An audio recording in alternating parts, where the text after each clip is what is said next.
ફરી એક વખત વકરો મહેશ ગીરી અને ગિરીશ કોટેચા વચ્ચેનો વિવાદ। ગિરીશ કોટેચા પ્રેસ સંબોધન કરી રહ્યા છે, સીધા ત્યાં જઈએ।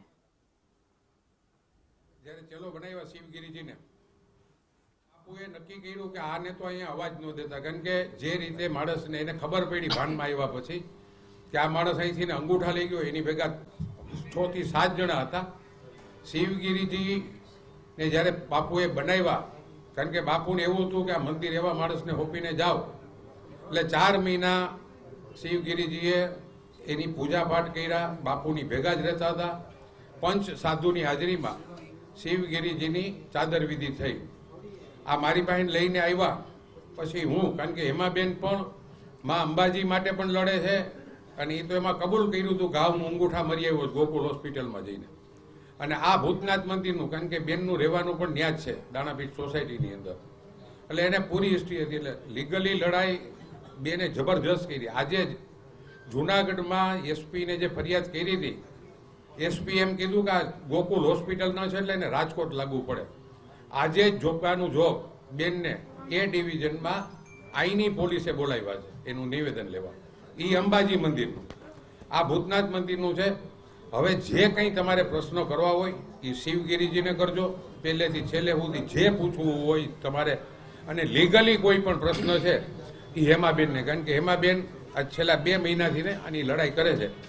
તમે કયો તો હું શિવગીરીજીને જ માઇક આપી દઉં।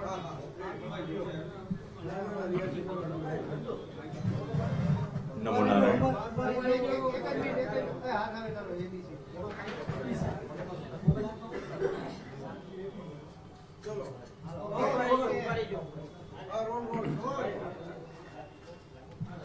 નમો નારાયણ, જય ભૂતનાથ। 2023ની સાલ, 2023ની સાલ મારા અંગત જીવનમાં ઘણા ફેરફારો લઈને આવી હતી, અને જે ફેરફારો આવેલા છે એ જ તમારી સમક્ષ હું કહેવા માંગુ છું।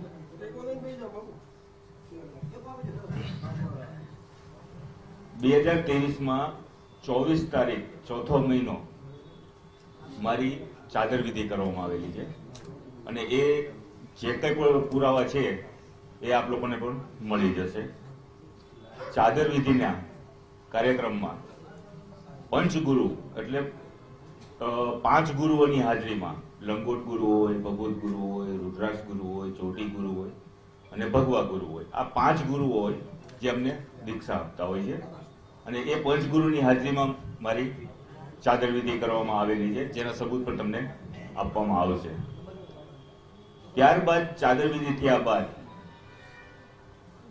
હું મારું જે પાછલું જીવન જે હતું એનો સંપૂર્ણપણે ત્યાગ કરી અને તન મનથી હું ત્યાં રહેવા લાગ્યો હતો। બાપુની સેવા કરતો, મંદિર ભૂતનાથ દાદાની સેવામાં મારું જીવન મેં અર્પણ કરી દીધેલું, અને ત્યાંના ઘણા એવા સેવકો છે જે મને જાણે છે ને ઓળખે બી છે।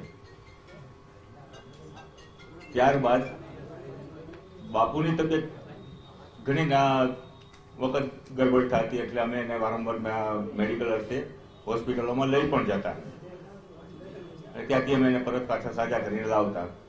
આવી ઘણી બધી તકલીફોનો એમને સામનો કરેલો છે, ને એ દરમિયાન સતત 24 કલાક 30 દિવસ હું એમની સાથે પડછાયાની જેમ રહેલો છું।